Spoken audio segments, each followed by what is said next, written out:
오늘 역대하 22장 읽겠습니다. 1절에서 12절까지입니다. 같이 읽습니다. 시작. 예루살렘 주민이 여호람의 막내 아들 아하시야에게 왕위를 계승하게 하였으니 이는 전에 아라비아 사람들과 함께 와서 진을 치던 부대가 그의 모든 형들을 죽였습니다. 그러므로 유다 왕 여호람의 아들 아하시야가 왕이 되었더라. 아하시야가 왕이 될 때 나이가 42세라. 예루살렘에서 1년 동안 다스리니라. 그의 어머니 이름은 아달랴요 오므리의 손녀더라. 아하시야도 아합의 집 길로 행하였으니 이는 그의 어머니가 꾀어 악을 행하게 하였습니다. 그의 아버지가 죽은 후에 그가 패망하게 하는 아합의 집의 가르침을 따라 여호와 보시기에 아합의 집같이 악을 행하였더라. 아하시야가 아합의 집의 가르침을 따라 이스라엘 왕 아합의 아들 요람과 함께 길랏 라못으로 가서 아람 왕 하사일과 더불어 싸우더니 아람 사람들이 요람을 상하게 한지라. 요람이 아람 왕 하사일과 싸울 때에 라마에서 맞아 상한 것을 치료하려 하여 이스라엘로 돌아왔더라. 아합의 아들 요람이 병이 있으므로 유다 왕 여호람의 아들 아사랴가 이스라엘에 내려가서 방문하였더라. 아하시야가 요람에게 감으로 해를 입었으니 이는 하나님께로 말미암은 것이라. 아하시야가 갔다가 요람과 함께 나가서 님시의 아들 예후를 맞았으니 그는 여호와께서 기름을 부으시고 아합의 집을 멸하게 하신 자이더라. 예후로 하여금 아합의 집을 심판하게 하실 때에 유다 방백들과 아하시야의 형제들의 아들들 곧 아하시야를 섬기는 자들을 만나서 죽였고 아하시야는 사마리아에 숨었더니 예후가 찾음에 무리가 그를 예후에게로 잡아가서 죽이고 이르기를 그는 전심으로 여호와를 구하던 여호사밧의 아들이라 하고 장사하였더라. 이에 아하시야의 집이 약하여 왕위를 힘으로 지키지 못하게 되니라. 아하시야의 어머니 아달랴가 자기의 아들이 죽은 것을 보고 일어나 유다 집의 왕국의 씨를 모두 진멸하였으나 왕의 딸 여호사밧이 아하시야의 아들 요아스를 왕자들이 죽임을 당하는 중에서 몰래 빼내어 그와 그의 유물을 침실에 숨겨 아달랴를 피하게 했으므로 아달랴가 그를 죽이지 못하였더라. 여호사밧은 여호람 왕의 딸이요 아하시야의 누이요 제사장 여호야다의 아내이더라. 요아스가 그들과 함께 하나님의 전에 6년을 숨어 있는 동안에 아달랴가 나라를 다스렸더라. 오늘 이 본문 말씀을 읽어보면은 그야말로 나라가 어떻게 이렇게 혼란스러울 수가 있겠나 싶을 정도로, 만약 이런 일이 이 시대에 일어난다면 나라가 과연 견딜 수 있겠나 싶을 정도로 어지러운 상황에 접어들었음을 보게 됩니다.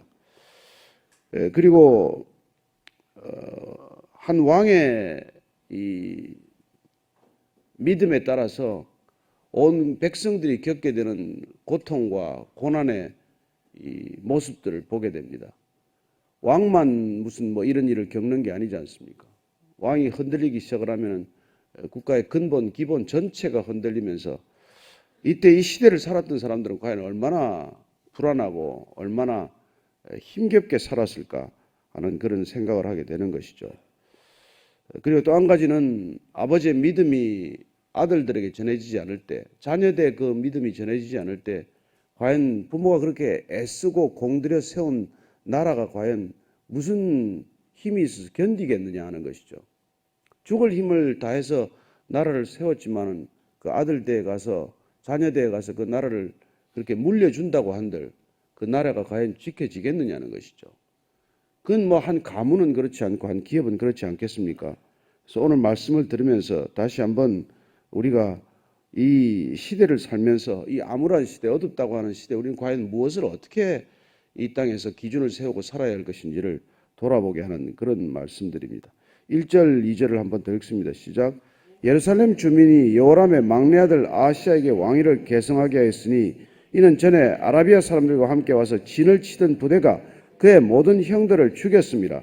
그러므로 유다 왕 여호람의 아들 아하시야가 왕이 되었더라. 아하시야가 왕이 될 때 나이가 42세라. 예루살렘에서 1년 동안 다스리니라. 그의 어머니 이름은 아달랴요 오므리의 손녀더라. 여호람의 막내 아들 아하시야가 왕위를 계승했다고 되어 있는데 그 이유는 여호람은 본인이 왕이 되자마자 동생들을 다 죽이지 않았습니까? 그리고 어떻게 보면 지방에 나가 있던 동생들, 흩어져 살던 동생들을 다 죽이고 그들을 따르던 고관들까지도 살해했을 것이고 그리고 그 재산들을 몰수하다시피 했고, 그래서 본인이 이제 모든 동생들을 다 죽였지만은 정작 본인은 이 아라비아의 침입을 받아서 모든 것들을 다 빼앗기게 됩니다. 그리고 정작 여호람은 이제 막내 아들 하나만을 이렇게 남겨두는 그런 풍전등화의 나라가 되고 말지요. 그래서 이 막내 아하시아가 이제 왕위를 계승하게 됩니다. 근데 이 아하시아가 왕이 될 때 지금 나이가 42세가 되었다고 되어 있는데 사실은 나이가 맞지 않아요. 아버지가 죽을 때 40에 죽었다고 되어 있습니다. 그래서 열왕기를 보면은 이때 이 왕의 아하시아가 오른 나이를 22살로 기록이 되어 있어요. 그래서 나이 차이가 지금 나게 되어 있습니다. 열왕기 기록을 아무래도 우리가 더 기준으로 삼아야 할 것 같아요. 아버지는 40에 죽었는데 아들이 42살에 등극할 수가 없지 않습니까? 이상하죠? 저는 성경이 이렇게 앞뒤가 안 맞는 게 너무 때로는 유쾌하고 통쾌해요. 손을 안 본 거 아닙니까? 다 짜맞췄다면 이거 다 가려내서 후대 오면서 손 보면은 뭐 이거 짜맞추는 게 일이겠습니까? 그러나 우리가 복음서를 보더라도 그렇고 성경의 곳곳에 보면은 때를 따라서 오기도 있고 어떻게 보면 앞뒤가 안 맞는 부분들이 있지만 이게 성경이 인위적으로 편집되지 않았다는 것을 오히려 드러낸다고 저는 믿습니다. 어쨌건 아하시아가 예루살렘에서 1년 동안 다스리게 되는데 문제는 그의 어머니의 이름이 누굽니까? 아달랴요 오므리의 손녀라고 되어 있습니다. 오므리의 손녀라는 것은 뭡니까? 아합의 딸이라는 뜻이죠. 그럼 아합의 딸은 어떻게 됩니까? 아합과 이세벨 사이에 난 딸이라는 얘기가 되는 것이죠. 그러면 그 집안의 계보나 신앙의 족보는 한마디로 정리가 되는 것이죠. 그렇습니다. 엣바알과 그리고 그 딸 이세벨과 그리고 그 딸 아달랴로 흘러오는 이 우상 숭배의 족보가 확연하게 드러나는 것이죠. 그래서 우리가 정말 이 믿지 않는 가문과 결혼할 때 참 어려움을 겪고 고통스러운 결정을 앞에 두어야 한다는 것은 분명한 일입니다. 이 아달랴 하나 며느리로 들어올 때 얼마나 그때 기뻤겠어요. 저는 이 아달랴를 며느리로 받아들인 여호사밧의 결정, 그때만 해도 아마 가장 탁월한 결정이라고 여겼을 것입니다. 그때만 해도 아합이 북이스라엘을 융성케 하던 시기여서 강력한 북이스라엘과 사돈 관계에 들어감으로써 남북 관계가 안정이 될 것이요. 남북 관계가 이제 크게 통일왕국을 향해서 지향하는 주춧돌을 놓았다고 생각할지 모르겠지만 그러나 그 일을 위해서 정작 아합의 딸, 아합과 이세벨의 딸 아달랴를 데려와서 아들 여호람과 결혼시켰을 때는 그야말로 뭐 나라 전체가 축제에 빠졌겠죠. 두 왕가의 결합. 그러나 그게 이런 이 악의 씨앗이 뿌려지는 사건인 줄 누가 그 시대에 감히 상상이나 했겠습니까? 어느 누가 추측이나 했겠습니까? 여호사밧이 그걸 무슨 예감이나 했겠습니까? 그 누구도 이걸 잘 몰랐을 터인데 그러나 이 며느리 하나 들어온 게 나라 전체를 거들내는 소위 이게 빌미가 되는 줄 어떻게 알았겠어요? 참 사돈 맺는 거 어렵습니다. 그죠? 우리는 뭐 부모가 볼 때 눈에 좋은 대로 또 결혼하고 요새는 또 아이들 좋은 대로 결혼을 자꾸 하지만 이 결혼이라는 문제가 당사자만의 결합이 결코 아니라는 걸 본인들이 이게 젊었을 때는 모르지 않습니까? 정말 단 한 남자와 한 여자의 결합이 아니라 한 가문과 한 가문의 결합이 되는 것이고 이 남북 이 이스라엘 역사를 보면 이게 왕가와 왕가의 결합이 될 때 이거는 어떤 문제가 일어나는지를 심각하게 우리가 이게 지금 보게 되는 것이죠. 그래서 이 땅의 젊은이들이 정말 뭐 연애 결혼하고 사랑해서 결혼하는 것도 좋지만 단순히 결혼이라는 게 두 사람만의 결합이 아니라는 것입니다. 두 사람만의 결합을 넘어서서 양가 부모의 결합이기도 하고 양가 형제 자매들의 결합이기도 하고 그 모든 결합의 근거가 이 둘의 결합으로부터 시작이 되기 때문에 둘만의 입장을 내세우고 둘만의 그 이 형편을 고집해서 한다는 건 사실은 결혼이라는 게 얼마나 위험한지를 모를 때 하는 결정이에요. 뭐 우리 좋으면 되지요. 우리 좋으면 결혼할 수 있죠. 아니 그렇지 않습니다. 그래서 옛날 어른들은 정말 이 사위를 하나 보든지 며느리를 하나 볼 때 3대를 생각하고 보는 것이죠. 이 사람이 들어와서 내 부모를 어떻게 모실 것인가. 그리고 단순히 내 아내를 맞는 것이 아니라 내 자녀들의 어머니를 보아야 하는 것 아니에요? 또 뭐 아내 입장에서도 마찬가지죠. 단순히 내 남편이 아니라 내 자녀들의 아버지를 보아야 그 결혼은 정말 바른 분별 위에서 출발할 수가 있는 것인데, 그냥 감정적인 연합이나 결합, 또는 무슨 이해관계나 득실을 따져서만 하는 결합, 이런 것들은 자칫 두고 올 환란이나 고통의 씨앗을 뿌리는 일이 된다는 것입니다.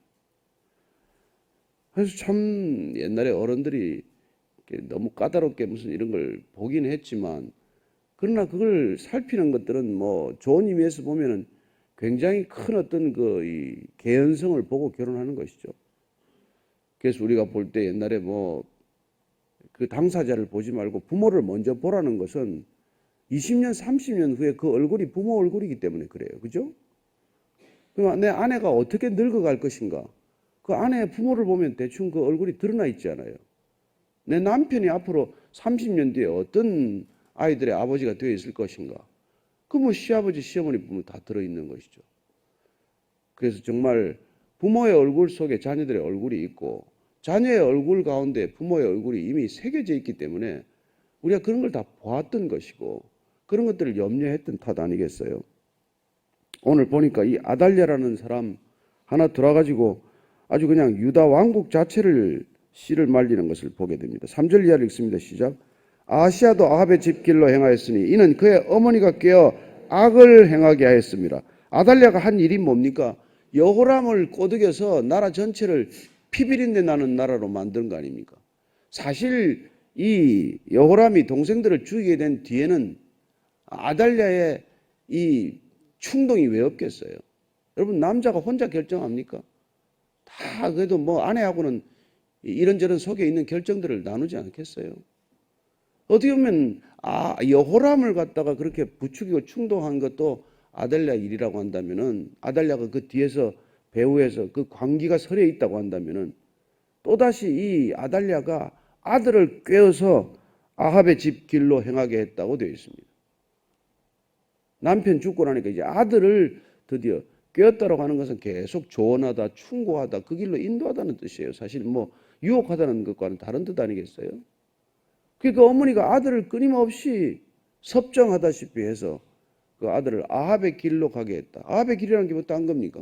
우상 숭배의 길, 어떻게 보면 그런 길로 행하게 한 것이죠. 자, 4절 이하를 읽습니다. 시작. 그의 아버지가 죽은 후에 그가 패망하게 하는 아합의 집의 가르침을 따라 여호와 보시기에 아합의 집같이 악을 행하였더라. 아하시야가 아합의 집의 가르침을 따라 이스라엘 왕 아합의 아들 요람과 함께 길앗 라못으로 가서 아람 왕 하사엘과 더불어 싸우더니 아람 사람들이 요람을 상하게 한지라. 요람이 아람 왕 하사엘과 싸울 때 라마에서 맞아 상한 것을 치료하려 하여 이스라엘로 돌아왔더라. 아합의 아들 요람이 병이 들어 있으므로 유다 왕 요람의 아들 아사랴가 이스라엘로 내려가서 방문하였더라. 여기 이름들이 뭐 복잡해서 여러분 나중에 보면 아시아가 북에도 있고 남에도 있고 요람도 있고 요람도 있고, 이게 뭐 헷갈려. 그렇지 않아요? 발람하고 비슷하잖아요. 이 이름들이 자꾸 헷갈릴 때는 나름대로 외우는 터득을 해야 됩니다. 예.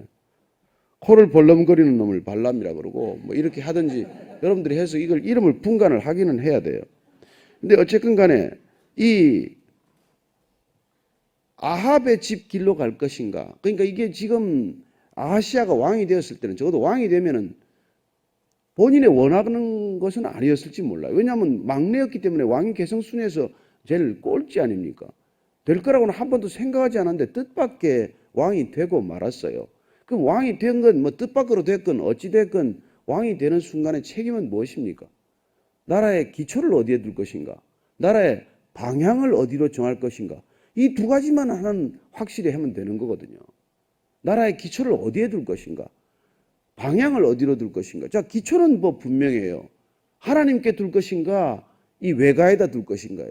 아달랴, 이세벨, 아합, 오므리, 이 길로 가는 이 길로 이게 내가 둘 것인가? 아니면 이 여호사밧, 아사, 그리고 솔로몬, 다윗, 그 족보의 혈통을 이을 것인가?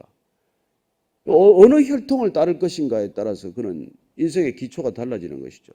아무리 아달랴가 어머니가 그렇게 뭐라고 하더라도 왕이 되는 순간 어머니를 뭐 패한 아사 왕도 있지 않습니까?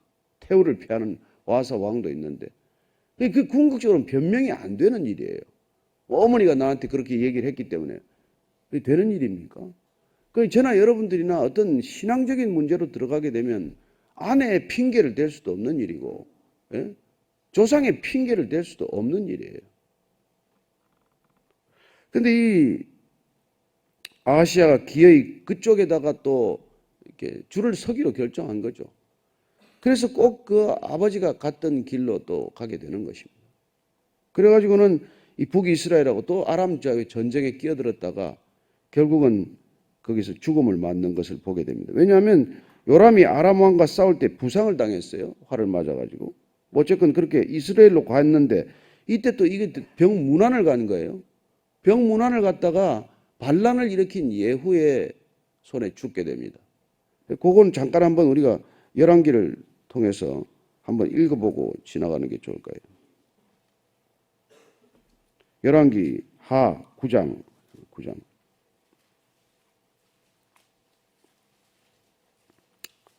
이스라엘 왕 요람이 살해된 부분부터 해가지고 한번 읽어보겠습니다. 정리를 또 한번 우리가 그 너무 이 긴데 보니까 27절부터 한번 볼까? 27절 9장 27절 한번 같이 읽습니다. 시작. 유다의 왕 아하시아가 이를 보고 정원의 정작길로 도망하니 예후가 그 뒤를 쫓아가며 이르되 그도 병거 가운데서 죽이라 하며 이블람 가까운 그룹 이탈에서 치니 그가 머깃도까지 도망하여 거기서 죽은지라. 그의 신복들이 그를 병거에 싣고 예루살렘에 이르러 다윗 성에서 그들의 조상들과 함께 그의 묘실에 장사하니라. 이게 예후가 지금 아합의 집안에 대해서 쿠데타를 일으켰는데 그 쿠데타에 희생되는 요람, 그 요람이 부상을 당했어요. 도망가는 그 이 길에 또 그를 쫓아가다가 그냥 함께 죽는 것을 보게 됩니다. 그 남의 나라 갔다가 그렇게 된 거예요. 참 이해하기 어려운 그런 죽음을 맞는 것이죠. 그래서 보십시오. 그 위에 지금 아버지 여호람은 8년간 다스리다 죽었어요. 아하시아는 1년 동안 있다가 죽습니다. 여호람도 보면 기가 찹니다. 2년 동안 아팠다고 돼 있잖아요. 창자가 삐져나오고 죽을 병에 걸려서 죽을 고생을 하다 죽었는데 고작 6년 정도 다스리겠다고 8년 왕위에 있겠다고 동생 다 죽이고 그 가족 다 죽이고 그 난리를 친 거예요. 그 8년. 그것도 뭐 정상적으로 의자에 앉아 있는 건 6년 그거 다스리겠다고. 여러분들이 정말 뭘 하나 쥐기 위해서 그 목적을 위해서 그렇게 어이없게 결정을 내릴 수 있다는 것입니다. 인간이라는 게 얼마나 소탐된 실입니까? 인생 길게 보면은 그렇게 안타까운 결정을 내리지 않을 터인데 목전의 인생에만 급급해서 그런 비참한 결정과 그 결과를 맞는다는 것이죠. 7절 이하를 읽습니다. 시작. 아하시아가 요람에게 감으로 해를 입었으니 이는 하나님께로 말미암은 것이라. 아하시아가 갔다가 요람과 함께 나가서 님시의 아들 예후를 맞았으니 그는 여호와께서 기름을 부으시고 아합의 집을 멸하게 하신 자이더라. 예후로 하여금 아합의 집을 심판하게 하실 때 유다 방백들과 아하시아의 형제들의 아들들 곧 아하시아를 섬기는 자들을 만나서 죽였고 아하시아는 사마리아에 숨었더니 예후가 찾음에 무리가 그를 예후에게로 잡아가서 죽이고 이르기를 그는 전심으로 여호와를 구하던 여호사밧의 아들이라고 장사했더라. 이에 아하시아의 집이 약하여 왕위를 힘으로 지키지 못하게 되니라. 점점 나라가 기울기 시작하더니 이제는 왕위를 지킬 힘이 없어졌다고 기록하고 있습니다. 이 모든 이유가 뭐죠? 역대기의 기록 목적을 우리는 잊어서는 안 됩니다. 하나님께서 나라를 지켜주는 것이고 왕위를 지켜주는 것이지 내 힘으로 지키는 게 아니라는 것입니다. 하나님께서 외적의 침입도 막아주는 것이지 내 힘으로 온전히 막고 있는 게 아니라는 거예요. 우리는 국방력이 좀 강해지고 군사력이 강해지고 경제력이 커지면은 우리가 우리 힘으로 모든 번성을 이루었다고 착각하기 쉽지만은 하나님께서 허락하시지 않으면은 한순간에 허물어진다는 것을 보는 것이죠. 우리 신앙은 마찬가지 아닙니까? 우리가 그래도 뭐 예배 자리에 앉아 있을 수 있는 게 내 영성이 아니라는 것이죠. 하나님께서 우리에게 은혜를 부어주셔서 이 자리에 있는 것이지 날마다 우리가 예배 자리에 앉아 있는 게 내가 대단히 영적이고 내가 대단히 신앙심이 좋아서 있다고 착각하지 말라는 것입니다. 그래서 우리 사도 바울 선생께서 선 줄로 알면은 넘어질까 조심하라는 것이죠. 우리가 서 있는 것, 저는 그렇습니다. 이게 서 있는 것 자체가 우리가 내 힘으로 서 있는 게 아니에요. 내 다리로 서 있는 게 아닙니다, 여러분. 중력이 받쳐주기 때문이에요. 여러분, 중력이 없으면 내 몸은 지금 둥둥 떠다닐 거 아니에요, 지금 이 공간에서. 여러분들하고 다 떠서 지금 예배 올 거 아니에요. 다 둥둥 떠가지고 다니면서. 그러니 내가 내 힘으로 내 다리로 서 있다고 생각하지만, 그러나 실제로는 우리가 중력이 있기 때문에, 이 지구의 중력 때문에 우리가 이렇게 서서 걸어 다니는 것이고, 보이지 않는 그 힘을 의식하고 사는 것, 그게 신앙이란 말이죠. 보이지 않는 힘을 없다고 생각하고 사는 것, 그게 불신이에요. 나 혼자 사는 것, 그게 무신론입니다. 우리가 하나님께서 우리의 모든 형편과 처지를 다 살펴주시고 있고, 정말 하루하루의 이 은혜가 없으면 우리는 하루도 살 수 없는 존재라는 것을 인식하고 자각하고 고백하고 그렇게 기억하고 살아가는 것, 그게 우리 신앙의 자리요. 그 신앙의 자리는 당연히 겸손의 자리여야 한다는 것이죠. 그렇습니다. 이제는 뭐 왕위를 내 힘으로 지킬 수 없게 되었다. 이렇게 기록하고 있습니다. 그 뒤에 아달랴의 악독스러운 모습이 또 드러나 있어서 한번 읽고 마치도록 하겠습니다. 11절부터 12절까지입니다. 시작. 아하시아의 어머니 아달랴가 자기의 아들이 죽은 것을 보고 일어나 유다 집의 왕국의 씨를 모두 진멸하였으니 왕의 딸 요사밧이 아하시아의 아들 요아스를 왕자들이 죽임을 당하는 중에서 몰래 빼내어 그와 그의 유모를 침실에 숨겨 아달랴를 피하게 했으므로 아달랴가 그를 죽이지 못하였더라. 요사밧은 여호람 왕의 딸이요 아하시아의 누이요 제사장 여호야다의 아내이더라. 요아스가 그들과 함께 하나님의 전에 6년을 숨어있는 동안에 아달랴가 나라를 다스렸더라. 아하시아 아들을 갖다가 이렇게 아합의 길로 인도하더니 그 아하시아가 죽자 아달랴가 친히 이제 왕권을 찬탈한 것이죠. 본인이 직접 왕이 된 것입니다. 여왕 천하가 이룬 것이죠. 마치 중국의 측천무후처럼 그렇게 나라를 이렇게 정말 이게 정말 농단이라는 게 뭐 달리 쓴 말이 아니라. 그리고는 이 자기 손자들을 다 죽여요. 왕위 계승권자에 있는 순서대로 찾아서 다 죽이는 것입니다. 이 아달랴 자기가 왕위를 계승하기 위해서는 유다 왕 지파의 이 손자들을 다 죽이는 거예요. 자, 이런 여인이 있었다는 것입니다. 그런데 그 중에 누가 살았습니까? 요아스라는 애가 하나 살아남는 거예요. 그 왕자가 하나 살아남습니다. 그걸 누가 빼내냐면은 이 아하시아의 누이요. 제사장 여호야다의 아내요. 여호람 왕의 딸로 되어 있는데 이 여호람의 왕의 딸이니까 아달랴의 딸이 아니라는 것을 알게 됩니다. 그러니까 다른 배에서 난 배다른 딸이겠죠. 그 이 여호사밧 다른 데서는 여호세바라고도 되어 있는데 이 여인이 요아스를 하나 빼내서 자기 침실에 유모하고 숨겼다가 나중에 예루살렘 성전으로 옮겨서 6년 동안 그곳에서 지켜냅니다. 이게 지금 다윗 가문의 하나 남은 씨앗이 되는 거예요. 이 한 사람. 그래서 하나님의 이 족보 가운데 하나님께서 족보를 지키기 위해서 이 한 사람을 꼭 살려두신다는 것입니다. 모세 날 때 어떻게 됐어요? 모세가 날 때 유대인들 태어나면 사내 아이들은 다 죽이라고 명령했어요. 그런데 그 모세를 살려놓습니다. 미리암이 살려서 그리고 그를 기어이 유다 백성들, 이스라엘 백성들의 구원자로 삼지 않습니까? 예수님이 이 땅에 오셨을 때 헤롯 왕에게 이 소식이 전해지자 헤롯 왕이 2살 밑에 아이들은 다 죽이라고 명령합니다. 그래서 아버지 요셉이 애굽으로 피신하지 않습니까?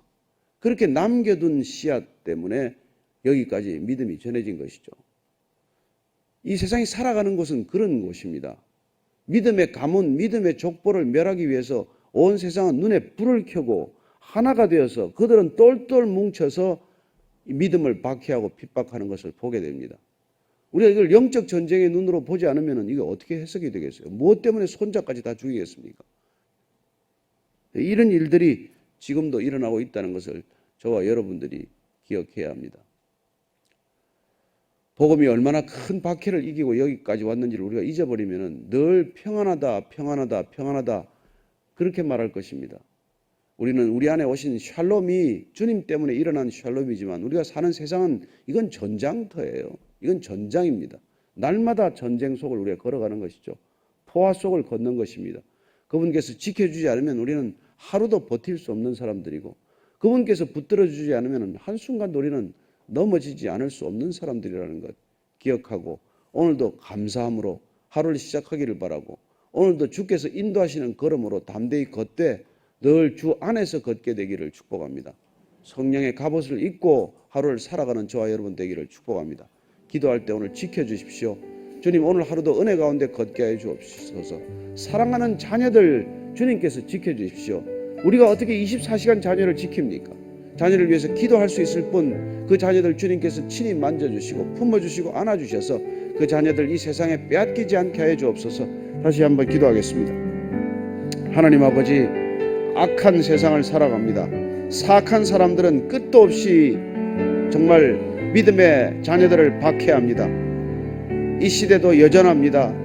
사랑하는 우리 아들들, 딸들이 학교를 가도 박해를 당하고 군대를 가도 조롱을 당하고 심지어 회사를 출근해도 뒷말을 당합니다.